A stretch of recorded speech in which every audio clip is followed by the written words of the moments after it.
non-visa countries na yan. Ano-ano ba yung mga countries na yan? Yan po ay ang Hong Kong, Taiwan, Macau, Singapore. So yan, example lang po yan. Pero syempre, kahit po non-visa requirements sila, kailangan pa rin po natin i-prepare yung proof of financial capacity natin na talagang kaya natin mag-travel. Katulad na, dapat meron tayong evidence na tayo ay may work. Tapos, para makita nila na talagang babalik po tayo, papakita natin yung back and forth ticket natin, syempre, di ba? And then, minsan po, pagka mga minors, kailangan po ng affidavit of support. Sino yung nagsusupport sa atin para tayo ay makapag-travel sa mga non-visa countries na ito? So, yun po ang ating dapat na i-prepare. Syempre, kailangan yung passport, ha?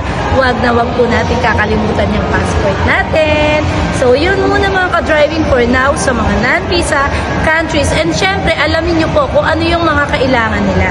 Kung ano man yung country na pupuntahan para po tayo ay safe. So, yun po mga ka-traveler.